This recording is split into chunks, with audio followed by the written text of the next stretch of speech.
पूरे हिस्से बिगड़ ना जाएं आपके। साधना का अर्थ है कि आपके हिस्से सम रहें, आपकी कोई मात्रा न बिगड़ जाए। कई महारथी ऐसे हैं रात को 12 बजे पाठ कर रहे हैं, दिन में पाठ का ही समय नहीं है। तो इसका अर्थ है कि आपकी प्राथमिकता में कुछ और है, पाठ नहीं है। प्राथमिकता में कुछ और है। सूर्य को अर्घ कब देना, तभी सूर्य को अर्घ दो, छोड़ दो नहीं तो मना कर दो, हमसे नहीं होता है। सूर्य को अर्घ कब दिया जाएगा, स्तवन कब होगा, पाठ कब होगा। तो जो मात्राओं में समता नहीं जानते, जिनकी मात्राओं में विषमता है, ये कभी कभी असफलता की बातें हैं। असफलता आती है, सिद्धि नहीं आती। तो नव सिद्धियां घर में आई। सिद्ध नाम कपिलो मुनि, स्वयं कपिल आ गए, और कपिल आए माने मुक्ति आ गई, ज्ञान आ गया। ये पहली पुत्री की कहानी है। दूसरी आकुति, जो रुचि नाम के प्रजापति के यहाँ पैदा हुई, तो यज्ञ विधान उनका आ गया। तीसरी क्या, प्रसूति, जो दक्ष को विवाही गई, उनसे सती आदि पैदा हुई। ये नव कन्याओं, 3 कन्याओं के वंश का संक्षेप में वर्णन है। चौथे उत्तानपात, इतना इकट्ठा कर लेना कि फिर उसके भोक्ता का पता नहीं है कहाँ से लाएं, तो उसकी चिंता हो जाए। 2 चीजें हैं, एक तो जो प्राप्त है उसका संरक्षण हो, और जो अप्राप्त है वो जरूर प्राप्त हो जाए। ये 2 बातें हैं। तो जो प्राप्त था वो तो है ही, और जो अप्राप्त था वो भी प्राप्त हो गया। तो जो देवताओं को भी प्राप्त नहीं था उतना प्राप्त हो गया, लेकिन भोक्ता कोई नहीं है। ये उत्तानपात की कथा है कि भोक्ता कहाँ से लाएं, सहेज के रखने वाला कहाँ से लाएं, उत्तराधिकारी कहाँ से लाएं। तो एक चिंता ये खड़ी होती है कभी कभी कि है तो बहुत कुछ, पर इसे सहेज के कौन रखेगा। इस विद्या को, अनुभव को, परंपरा को, नीतियों को, सिद्धांतों को, ये महल तो खड़े कर लिए, इनमें को व्हाइट वॉश भी कराने वाला होगा कि नहीं। महल तो खड़े हो गए, चीजें तो हैं, उन्हें सहेज के कौन रखे। विद्या, एक जगह तो हमने ऐसा देखा कि एक गाय की बछड़ी को दूध पिलाया गया।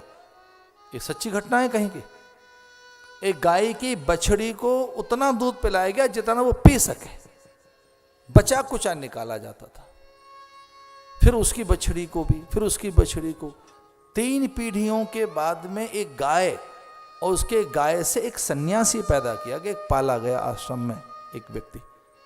तब कहीं जाकर उसने उस पूरी विद्या की रक्षा की। केवल इसी बात की चिंता मत करो कि हमारा धन सुरक्षित रहे, टेक्नोलॉजी सुरक्षित रहे। अरे इस बात की भी चिंता हो कि हमारी संस्कृति सुरक्षित रहे, हमारे संस्कार सुरक्षित रहे, हमारी विद्या सुरक्षित रहे, हमारा वैदिक वांग्मय सुरक्षित रहे, हमारी भाषा सुरक्षित रहे। उसकी कोई चिंता ही नहीं है। तो उन्हें कौन सहेज के रखेगा उन्हें। तो उसकी ये तीसरी जगह चिंता की गई, तीसरी जगह, और वो उत्तानपात। कि कोई ऐसा योग्य व्यक्ति मिले, ऐसा कोई आए जो इस पूरी परंपरा को सहेज के रखे, पूरी परंपरा को। कभी भागवत को ढंग से पढ़कर देखना, उत्तानपात की चिंता महलों को संभालने की कम है। उत्तानपात की चिंता यह कि जो नीतियां हैं, नियम हैं, सदाचार है, इन्हें कोई, इसके लिए कोई वारिस आना चाहिए। जब पुत्र नहीं हुआ तो दूसरा विवाह कर लिया सुरुचि नाम की एक सुंदर स्त्री से। डोंगरे महाराज मुझे याद आते हैं, बड़ी अच्छी बात कहते थे। वो कहते थे कि मन 2 दिशाओं में कभी कभी रहता है। सदाचारी मन नीति के पास रहता है, जो सदाचारी मन है वो नैतिकता के पास रहता है, नीतियों के पास रहता है, संयम के आसपास रहता है। सदाचारी जो मन है वो मन निरंतर परंपराओं के पास रहता है, सिद्धांतों के पास रहता है। वो संधि नहीं करता, वो आदर्शों के आसपास दिखाई देगा जो सदाचारी मन है। और जो रुचि प्रधान मन है वो नीतियों से संधि कर लेता है। जो रुचि प्रधान मन है वो रुचियों के आकर्षण में बन जाता है। कभी कभी रुचियों की प्रधानता देखी गई है और कभी कभी नीतियों की प्रधानता। 2 चीजें जीवन में हैं। हम तो अपनी रुचि के लिए जीवन जिएंगे, एक तो ये जीवन है, और एक है नीतियों के लिए जीवन जीना। रुचि के लिए जीवन जियोगे तो फिर अमर्यादित जीवन हो सकता है, सीमाएं टूट सकती हैं, वर्जना होगी, अतिक्रमण होगा, वर्जनाओं को ध्यान नहीं दोगे, दमन नहीं करोगे, निग्रह नहीं मान्य होगा। 2 चीजें मान्य नहीं होती। जब आपको, तब रुचियों की ओर आप बढ़ते हैं। ये सुनने वाली बातें, दो चीजें जिनके जीवन में नहीं होती वो रुचियों के पास होते हैं। कौन सी दो चीजें? दमन और निग्रह। दमन और निग्रह दो चीजें। कभी दमन किया है अपना कि हम दमन करेंगे, दम, शम दम? कभी डांटा डपटा है अपने को?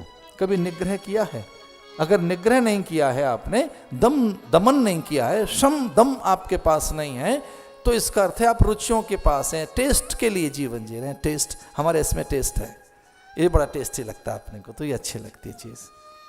तो जो शमदम जिनके जीवन में से निकल गया है, जो निग्रह नहीं कर पाते, वो रुचियों के पास खड़े होते हैं। और निग्रह में डांटना पड़ता है कभी, जैसे छोटे बच्चे को डांटते हैं। दो शब्द बहुत अच्छे लगते हैं, तीसरा नहीं अच्छा लगता।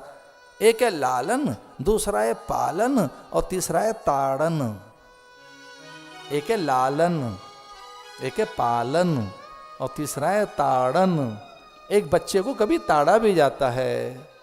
लालन पालन करते करते अगर आपने ताड़न नहीं किया है, ये बताया जाता है, ऐसे नहीं बैठोगे, ऐसे बैठोगे, ऐसे नहीं करोगे, ऐसे करोगे। तो जब आप उसे बताएं ये नहीं करोगे, तो कभी क्या आपने अपने मन को बताया ये नहीं करोगे, ये नहीं कर सकते आप? तो कितना मात्रा में ताड़न किया है आपने अपना, कितनी मात्रा में निग्रह किया है आपने अपना, कितनी मात्रा में दमन किया है आपने अपना, कितनी मात्राओं में वर्जनाओं का सम्मान किया है आपने, कितनी मात्राओं में आपने अपने को रोका है कि ये बस मर्यादाएं हैं, इसके आगे नहीं हम लांघ सकते अपने को। तो लालन पालन तो हम करते रहते हैं अपने मन का, ताड़न नहीं करते, निग्रह नहीं करते, दमन नहीं करते। और एक सीधी सीधी बात है, जिसके पास धर्म नहीं है वो अंकुश नहीं रख सकता। धर्म अंकुश है, अंकुश ये एक ऐसा शब्द है जो हाथी को नियंत्रित करता है। अंकुश एक ऐसा शब्द है कि वो वहीं मर्मस्थल पर मारा जाएगा। हाथी के मस्तक में एक जगह ऐसी होती है जहां वो बार बार ठोकर मारता रहता है। आप में से बहुत से कम लोगों को पता होगा कि हाथी को बाएं ले जाना है, दाएं ले जाना है, ये पैरों से बताया जाता है। हाथी के मस्तक पर पैर मारा जाता है एक जगह पर। महावत को पता है कि कौन सी जगह पैर मारना है कि हाथी बाईं ओर चले, कौन सी जगह पैर मारना है कि दाईं ओर चले। पर वो लगभग इतनी सी जगह होती है, बस एड़ी जितनी जगह, एड़ी में जितनी जगह हमारी एड़ी में, उतनी वो हाथी के मस्तक में जगह होती है जहां पर एक ही एड़ी से दाएं बाएं ऊपर नीचे कहीं चोट मारी जाती है। अगर बाएं जगह चोट मारी है एड़ी से, इसका अर्थ ही है कि हाथी बाईं ओर जाएगा, दाईं ओर जाएगा। और आपने धमक 3-4 धमक लगा दिए, इसका मतलब है बैठ जा बैठ जा बैठ जा, हाथी बैठ जाएगा। हाथी को कब बैठाया जाता है? बैठ जाइए महाशय, ऐसे ना। वो महावत को पता है कब बैठाना है हाथी को। हाथी के मस्तक के बीचों बीच वो जो एड़ी जितनी जगह है, वहां 3-4 बार वो बार बार एड़ी से प्रहार करता है, बैठ जा। और तब हाथी धीरे से बैठने लगता है। और महावत को मालूम है कभी नहीं बैठेगा तो और मारता है, वो और मारता है, उसे मालूम है अब बैठ जाएगा। आपका हाथी कब बैठेगा? कभी चोट मारी एड़ी से? अगर भैया मान लो मन ऊंट की तरह से है तो कभी नकेल डाली उसमें? क्योंकि ऊंट जो है नकेल से काबू आता है, अंकुश से नहीं। और मान लो मन घोड़ा हो तो कभी आपने उसमें वल्गाएं डाली हैं उसके मुंह में, छलनीदार, उसकी जिह्वा छिल सके, ऐसा कोई लोहे का शिकंजा उसके मुंह में डाला है? लगाम कभी डाली है?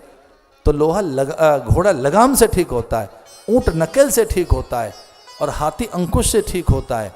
कभी आपका मन ऊंट बन गया है तो कैसे ठीक करना है, मन हाथी बन गया है तो कैसे ठीक करना है, और मन घोड़ा बन गया है तो कैसे ठीक करना है, आगे चलो, और मन बच्चा बन गया है तो कैसे ठीक करना है, कैसे करना है। रुचियां अच्छी लगती हैं, रुचियों के तो हम जी रहे हैं। रुचियां, मैं जब बहुत छोटा था 1-2 बार मैं कपड़े वाले की दुकान पर गया, और तब तो इतनी भी हिम्मत नहीं पड़ती थी, कहते हैं ये ले लो ये ले लो। 1-2 बार ऐसा हुआ, कितने रंग बिरंगे थान फेंक देता था, ये देखो वो देखो ये देखो वो देखो, कितने कपड़े। उस समय तो ऐसे बड़ा मुश्किल था बताना कि ये लेना है, इतनी चूजी नेचर नहीं थी उस समय, चयन करने की बात ही नहीं थी। आजकल तो कितनी चीजें हैं महाराज, कितनी चीजें, कितनी चीजें। आओ एक छोटी सी बात बता रहा हूं, बहुत महत्वपूर्ण बात बता रहा हूं। ये सारा संसार, खासतौर से व्यापार और बाजार का संसार, रुचि के आधार पर चलता है। आप अधिक रुचियां पैदा करें, भोगेच्छा जगाएं, उपभोग के साधन बताएं, सुख और सौंदर्य सम्मान, 14, 13, 15 दिन में गोरापन मिलेगा, 1 महीने में झुर्रियां चली जाएंगी, जेब खाली करवा लो, झुर्रियां गायब हो जाएंगी, ढूंढते रह जाओगे। 14 दिन में आदमी गिनता रहता है कि तो वैसा ही कुछ है, गोरापन तो आया नहीं, डब्बा पूरा खाली हो गया। क्या चाहते हैं? रुचियां। रुचि कहाँ है हमारी? सुख में, सम्मान में, सुंदरता में, महत्वपूर्ण होने में, बड़ा होने में, रुचियों के पास। तो वही मन अटक के रह गया सुरुचि के पास में। सुनीति कहाँ चली गई? जंगल में। ध्रुव जंगल में चला गया, सुनीति जंगल में चली गई, नीति निर्वासित हो गई। कहीं ऐसा तो नहीं कि आपके भीतर की सुनीति निर्वासित हो गई हो और सुरुचि घर में बैठी हो, ऐसा तो नहीं कहीं। तो नीति निर्वासित हो गई, नीति का निर्वासन हो गया, उसे वनवास भेज दिया गया, तुम जंगल में जाओ। नीति निर्वासित हो गई है और सुरुचि शासन कर रही है। साहस नहीं पड़ता किसी का ये कह सके कि इस बच्चे का अधिकार दो। सुनीति का बच्चा आया अधिकार मांगने, तो कोई साहस नहीं पड़ा किसी का कहने का। बड़े बड़े सब श्रेष्ठी, साहूकार, सामंत, अमात्य, छत्रप, अतिरथी, सेनापति, महामात्य, महामंत्री, जितने बड़े पद रहे होंगे वो उच्च पदाधिकारी कुछ कह नहीं सके, क्योंकि सबकी रुचियां वहां पूरी हो रही हैं। सबकी रुचियों का राज्य है, सबकी रुचियों का ध्यान रखती है, उसने रुचियों में आकर्षित कर, रुचियों में उलझा लिया सबको। किसी का साहस नहीं पड़ा कि कोई ये कह सके सुनीति के बेटे ध्रुव को उसके अधिकार सौंप दिए जाएं। सुनीति के बेटे ध्रुव के अधिकार छीन लिए गए। इतना भी अधिकार नहीं रहा सुनीति के बेटे को कि वो पिता की गोद में बैठ सके। पिता की गोद में बैठने का अधिकार भी छीन लिया उस बच्चे से। महलों में रहने का अधिकार छीन लिया उनसे। आप यहां नहीं रह सकते, आपके हिस्से में कुछ नहीं आता है। हमारे हिस्से में क्या आता है फिर? माता पिता बेटे ने पूछा कि आपके हिस्से में जंगल आया है, जंगल में रहो, आपको कोई अधिकार नहीं मिलेगा, आपको कोई धन या सम्मान नहीं मिलेगा, आपको सुंदर वस्त्र आभूषण नहीं मिलेंगे, आपको जंगल में रहना होगा, वहीं कंदमूल फल खाओ, वहीं रहो। उससे व्याकुल हो गया बालक। माँ के पास लौट कर आया और उसने कहा कि माँ, बड़ी क्रूर माँ है वो, बड़ी कठोर माँ है वो, जो मुझे मृत्यु के हाथों में सौंपना चाहती है। जब मैंने कहा माँ मुझे ये सुख सम्मान चाहिए, हमें भी अपने अधिकार चाहिए, हम जंगल में भीगते हैं, हमारी कुटिया भीग जाती है, वर्षा के कारण पानी भर आता है, हवा में तेज चले तो हमारा घर बिखर जाता है, खो जाता है घर। कितने बार हम घर ढूंढते रहते हैं अपना, तिनके घर हमारा बिखर जाता है, कुछ हमें भी दे दो। लेकिन सुरुचि ने कहा कि तू मर और यम से प्रार्थना कर कि वो तुझे मेरी कोख में जीव बनाकर भेजे। हाँ, परमात्मा तेरी मृत्यु कर और तुझे मेरी कोख में भेज सके और मेरी कोख से पैदा हो सके तो तू कहीं राजा की गोद में बैठ सकता है। ऐसे किसी का अधिकार जब आप छीन लेंगे, ये अधिकारों की लड़ाई है। तो एक ज्येष्ठा के पटरानी के अधिकार छीन लिए, वो नीति है, नीति विरोध नहीं कर सकती। नीति में, संयम में विरोध करने, नीति में विरोध करने का बल नहीं होता। चली गई नीति जंगल में।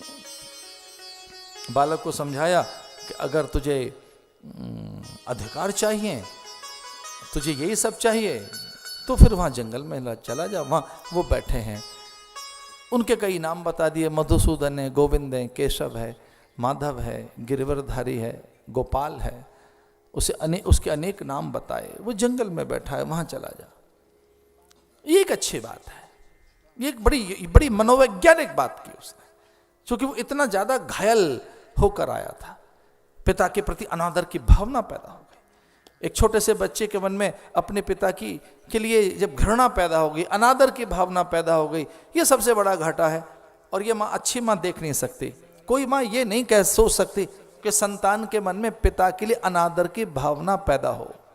तो जब सुनीति ने यह देखा कि ध्रुव के मन में पिता के लिए अनादर की भावना है, और पिता ही तो आदर्श होता है एक पुत्र के लिए, बड़े ही तो आदर्श होते हैं, तो पूरे बच्चे का जीवन बिगड़ जाएगा। मेरे बालक का तो, अगर मेरा बालक अपने पिता को ही नहीं मानता है, उसके पिता को भी नहीं मानेगा, फिर ये किसके सहारे रहेगा? ये किससे सीखेगा? किसका अंकुश मानेगा? किसके द्वारा ये नियंत्रित होगा? अगर ये पिता को ही अपमानित कर रहा है, क्योंकि पिता आंखें नीची करके खड़े हो गए, सुरुचि के आगे बोल नहीं सके, पिता विवश देख रहे थे। वृद्ध व्यक्ति युवती के रूप आकर्षण में बंध गया। बूढ़ा आदमी, वो 60 बरस के भी ज्यादा की उम्र का आदमी, और वो सौडसी ऐसे 18, 19, 20 साल की महिला। वो समझ गया था कि बात क्या है, लेकिन पिता के प्रति अनादर की भावना पैदा हो, पिता के प्रति घृणा की भावना पैदा हो, तो ये अच्छा नहीं था। एक और सुरुचि के प्रति भी एक अनादर की भावना, इसके मन में विमाता के प्रति भी क्रोध है, ये ठीक नहीं है। तो कौन सा इसे मार्ग ऐसा बताया जाए कि इसका चित्त शांत हो जाए? अगर घर में झगड़ा हो रहा हो तो घर के झगड़े में झगड़ा मत करो, भजन करो, भजन से चित्त शांत होगा। घर में क्लेश है तो भजन करिए, भजन करिए। इसलिए सुनीति ने समझाया कि तुझे अधिकार चाहिए, तू पिता का सच्चा रूप देखना चाहता है, तू जानना चाहता है कि तेरी माँ तुझसे क्या चाहती है, तो जा, ये सब बातें गोविंद बताएगा। तुझे सिंहासन चाहिए, मोतियों की माला, स्वर्ण मुकुट, तो वहां गोविंद से मिल ले जाकर। पहली बार नाम सुना गोविंद, ये मां गोविंद कहां रहता है? गोविंद जंगल में रहता है। पुकारता रहा उस गोविंद गोविंद गोपाल माधव मुकुंद बनवारी मधुसूदन केशव। 3 दिन के बाद कहीं सुध आई उनको। पुराणों में चर्चा है कि लक्ष्मी जी मनाती रहीं। लक्ष्मी जी ने कहा कि छोटा सा बालक है, दर्शन दीजिए, कामना की पूर्ति कीजिए, नन्हा सा बालक है, अच्छा बालक है, आपको पुकार रहा है, जाइए। भगवान ने कहा कि ये सकाम भक्त है, कुछ मांगने आया है, अभी नहीं, मुझसे मिलने नहीं आया, मुझे नहीं चाहता। क्या चाहता है? मेरा वैभव चाहता है। कई बार आदमी पिता से प्रेम नहीं करता, उसके बटुए से प्रेम होता है। बच्चे का ध्यान बटुए पे होता है। माँ भी जानती है कि ये आज मामा नहीं कर रहा है, तो कुछ और बात है। ध्यान कहाँ है? ध्यान तो पदार्थों में। इसलिए नारद जी को भेज दिया। हमें तो हमारे गुरुजी ने यही बात समझाई थी कि जिस दिन आपके जीवन में संत दिखाई दें, समझना भगवान का संकेत है कि वो आपसे प्यार करते हैं। अगर संत आपके पास आ जाएं तो इसका अर्थ है कि वो आपसे प्रेम करते हैं।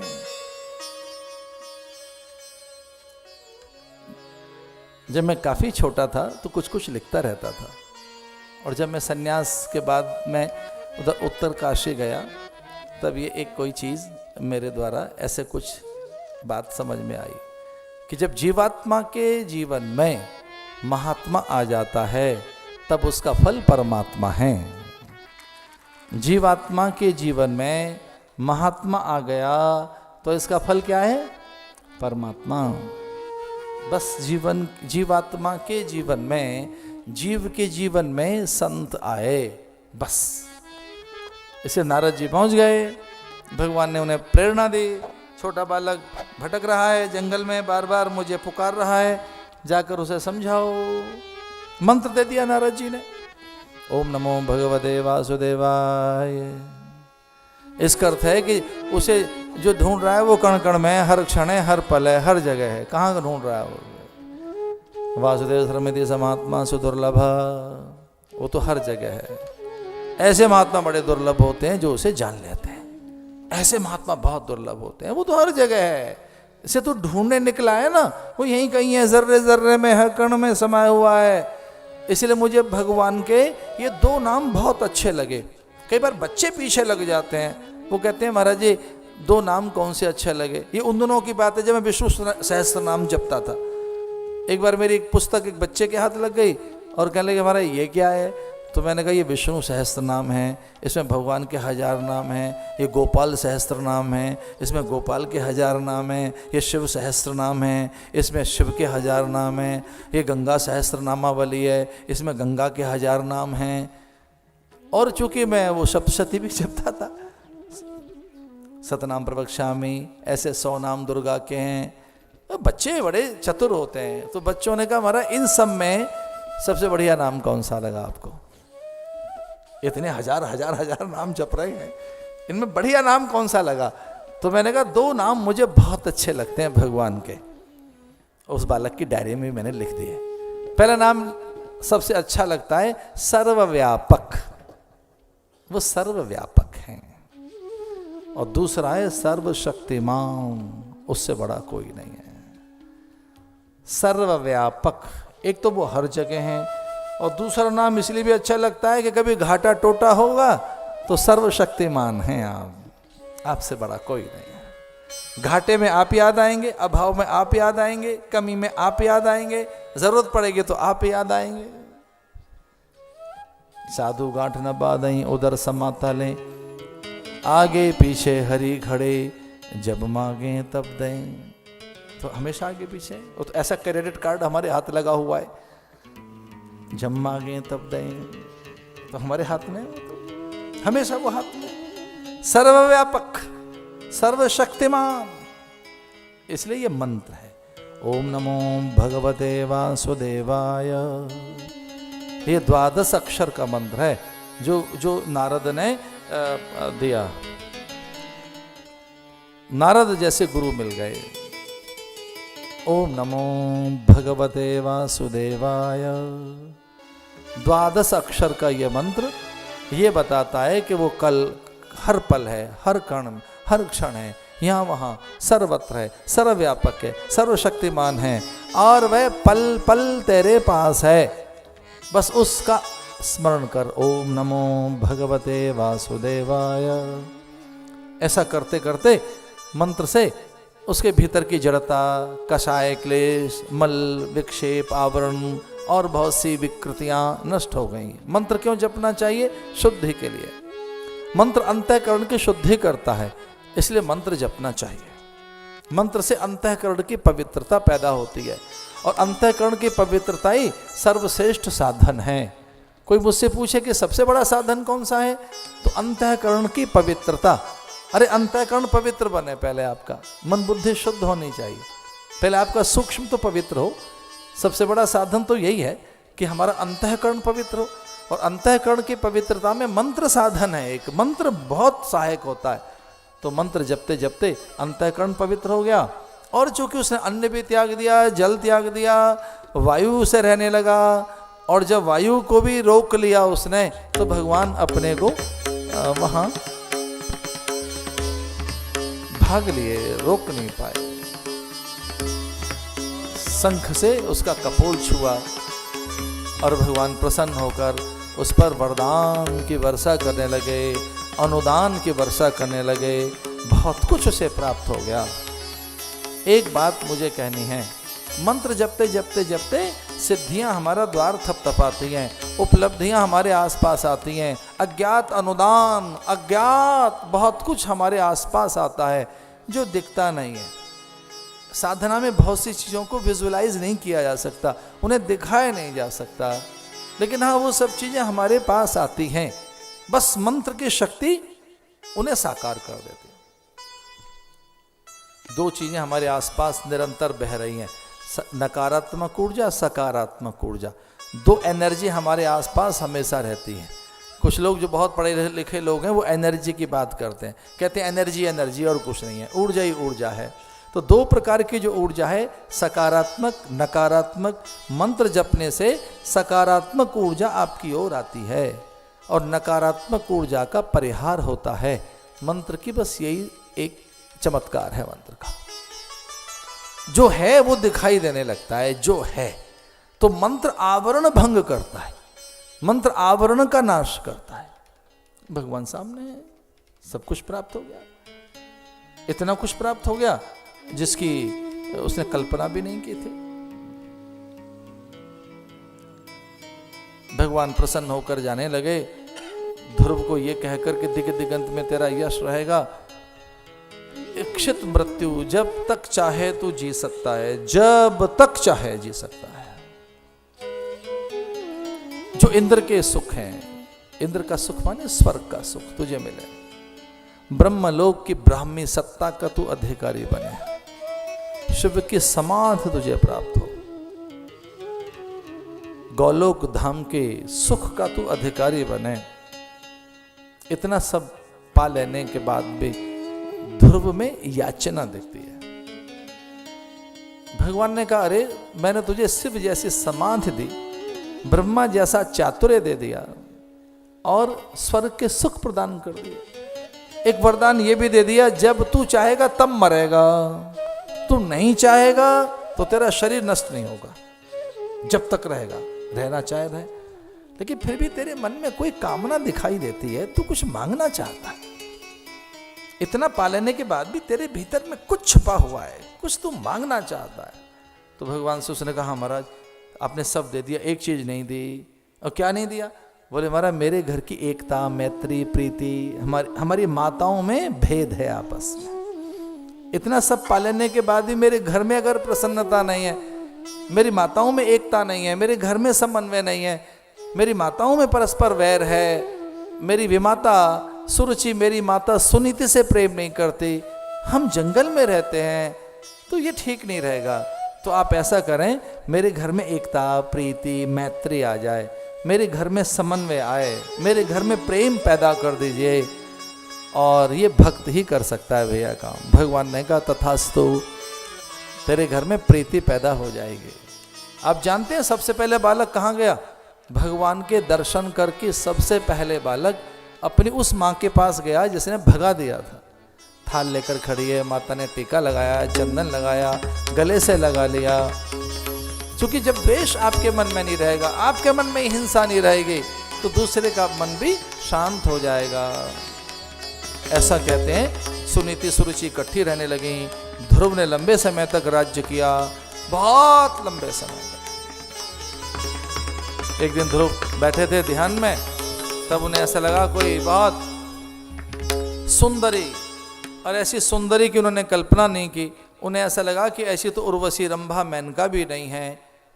ऐसी तो मैंने बहुत बार दर्शन किए पार्वती के, लक्ष्मी के, रमा, इंद्राणी, ब्रह्माणी के, इतनी सुंदर तो वो भी नहीं दिखती हैं। ये कौन है जो बहुत सुंदर है और ये मुझे बहुत कुछ देने के लिए आई है? ये कौन हो सकती है जिसके इतने लंबे लंबे बाल, बिखरे बाल, सुंदर सा चंदन है, विनय करती आई है, हाथ झुके झुके से हैं, जो आंखें नीचे खड़े किए हुए है, जो शीश झुकाए हुए है, कुछ मांगने के लिए आई है। तो पूछा उससे, अरे तुम कौन हो, क्या चाहती हो? तो उसने कहा कि महाराज आदेश तो नहीं है बताना, मैं परिचय नहीं दूंगी अपना, पर हाँ आपको देखकर डर लग रहा है, बताना चाहूंगी मैं कौन हूं। कौन है तू? तो उसने कहा, महाराज मैं मृत्यु हूं। मृत्यु, तुम मुझसे क्या चाहती है? कहने लगे, महाराज मैं ये चाह रही थी कि आपका चरण मेरे मस्तक पे रखे, मुझे धन्य कर दीजिए, मुझे छू लीजिए। अगर आप चाहें तो मैं चली जाती हूँ, मैं फिर आ जाऊंगी। मेरा मन ऐसा करता है, ऐसा मेरा मन करता है कि ये मेरे मस्तक पर आपके चरण रखे जाएं, आप मुझे स्पर्श करें, मुझे धन्य करें। तो ध्रुव ने कहा कि उसके बाद क्या होगा? तो बोली, महाराज फिर उसका आपका शरीर नहीं रहेगा, क्योंकि फिर तो आपने मुझे छू लिया। तो ध्रुव ने आंखें बंद करके विचार किया कि वरदान तो मुझे मिला है, पर ऐसा भी लंबे समय तक शरीर रखना ठीक नहीं है, इतने भोग भी तो ठीक नहीं है। जो यहाँ आया है वो अपना शरीर रख नहीं सकता, इसलिए भगवान के विधान का सम्मान करना चाहिए। भगवान ने तो मुझे वरदान दिया कि जब तक जीना चाहे जी सकता है। मुझे क्षमा कर देना, 92 की बात है, और एक दिल्ली में हम लोग एक बहुत बड़ा कोई धर्म आंदोलन था, सीसी कॉलोनी दिल्ली में। वहाँ हम किसी एक बहुत बड़े घर में ठहरे थे, 5-6 मंजिल का घर था। तो आधी रात के समय कोई जो मेरी सेवा में बच्चा था वो दौड़ा है, बोले बड़ा डर सा लग रहा है, कोई दरवाजा किसी ने खटखटाया मेरा। अरे सो जा। तो थोड़ी देर के बाद में एक संत आए, बोले महाराज कोई एक महिला 2-3 बार दरवाजा थपथपा रही थी। हमने कहा कुछ हुआ क्या?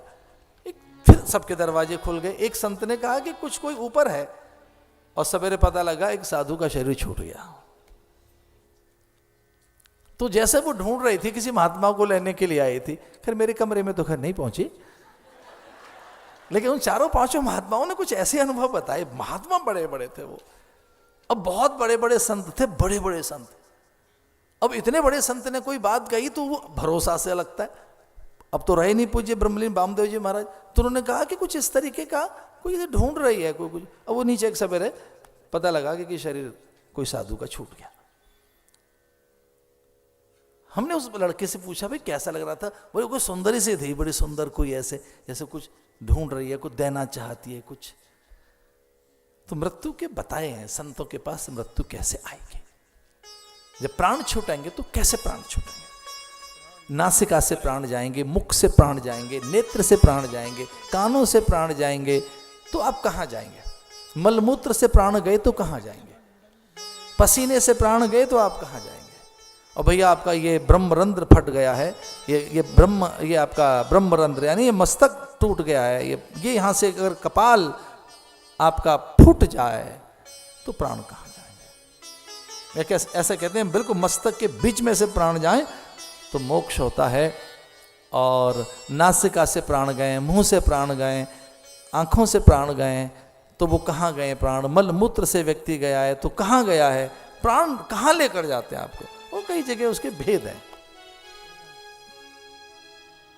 तो वो हाथ जोड़कर खड़ी हो गई कि प्रभु आप मुझे मेरा स्पर्श कर लीजिए। तो मृत्यु से उनके संवाद बताए गए ध्रुव के। ध्रुव ने कहा अगर मैं तुझे छूता हूं तो क्या होगा? तो उन्होंने कहा महाराज अगर आप मुझे छुएंगे तो ये पंचभूत काया नहीं रहेगी, धरती अंबर अग्नि जलवायु सब अंश एक दूसरे में मिल जाएंगे, प्राण प्राण में चले जाएंगे, महाप्राण। और जीव बोले जीव में कोई वासना है नहीं, आपकी कोई वासना तो है नहीं, आप में कोई कामना तो है नहीं, तो आपको जन्म भी नहीं मिलेगा। स्वर्ग बोले स्वर्ग में भी आप नहीं जाएंगे, नरक में भी आप नहीं जाएंगे, तो मैं कहाँ जाऊंगा? बोले आप भगवान के पार्षद बनेंगे जिनमें कोई कामना नहीं रहती। चूंकि आप में कोई कामना नहीं, वासना नहीं, और हाँ मैं प्रार्थना कर रही हूँ कि आप मुझे छू लीजिए, बस यही एक कामना मैं आप में पैदा कर रही हूँ कि आप मेरा एक बार स्पर्श कर लें, और हाँ अपने चरणों से मुझे छूना। तो ऐसा कहते हैं ध्रुव ने अपना बायां पैर उठाया और बाएं पैर से उस मृत्यु के मस्तक पर पैर रखा, बस प्राण चले गए, मृत्यु धन्य हो गई। ऐसी मृत्यु आपके पास आनी चाहिए कि जो आपसे भीख मांगे और कहे कि मैं अपना विधान पूरा कर सकूं, क्या मैं आपको छू सकती हूं? इतनी हिम्मत न हो उसकी, वो आपसे कहे कि जरा एक बार हमें छू लीजिए, हमें उन्होंने भेजा है, कोई विधान ऐसा है। भक्ति में इतना बल है, इतना बल, मंत्र में इतना बल होता है, व्यक्ति मृत्युंजयी बन जाता है, कालजयी बन जाता है। ऐसा कहते हैं उत्तर दिशा में ध्रुव तारे की सब प्रदक्षिणा करते हैं। ऐसा कहते हैं कि ध्रुव भगवत पार्षद हो गए, भगवान के पार्षद बन गए। ये भगवान के जब पार्षद बन जाते हैं तो क्या होता है? तो भगवान फिर अपने पार्षदों को धरती पे भेजते रहते हैं कुछ अच्छा अच्छा करने के लिए, कुछ श्रेष्ठ कार्य संपादन के लिए, कुछ अच्छा करने के लिए। तो इतना अधिक निष्काम चित्त आपका कि ध्रुव जैसे आप बन जाए। ध्रुव का पुत्र उत्कच, और ध्रुव का पुत्र उत्कल, और उत्कल से अंग, अंग से वैन बना, और वैन बड़ा दुराचारी था। वैन का मान मर्दन करके उससे पृथु का निर्माण किया गया, और पृथु के बाद ही इस धरती को पृथ्वी कहने लगे। इस धरती का नाम पृथ्वी नहीं था पहले। भागवत ऐसा कहती है कि ध्रुव का जो प्रपौत्र था, ध्रुव का बेटा उत्कल, उत्कल का बेटा अंग, और अंग का बेटा वैन, और वैन से जो निर्माण किया ऋषियों ने हुंकार मारकर, ऋषियों के हुंकार से पृथु का निर्माण हुआ। एक नव राजा का निर्माण किया जिसने पूरी धरती को नई व्यवस्थाएं दी। फिर से इस धरती का नाम पृथ्वी पड़ गया, पृथु से पृथ्वी। ये धरती पृथ्वी कब कहलाई? जब पृथु ने यहां पर शासन किया। तो ऐसे ये महाराजा मनु के संतानों का वर्णन मैंने आपको सुनाया है और कथा में बड़ा आनंद आ रहा है। कभी कथा में थोड़ा उत्सव और थोड़ा सा उल्लास है, थोड़ा कथा में उपदेश हैं, स्तुतियाँ हैं, विचार है, ज्ञान है। ये तो बात इतनी सी है कि आप कितना ले सकते हैं, आप कितना पा सकते हैं। हम उतने ही हैं जितना हमारी प्यास है, हम उतना ही पा पाते हैं।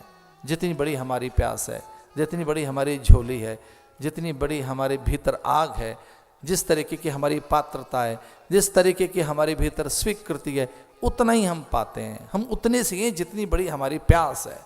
तो थोड़ी प्यास जगाओ, बड़ी प्यास बनाओ, पात्रता का विकास करो, कुछ अधिक अर्जित कर सको, जो मिल रहा है उन सूत्रों का संचय कर सको। ऐसे कुछ ये सारे उपदेश हैं जिनका आप लाभ ले रहे हैं।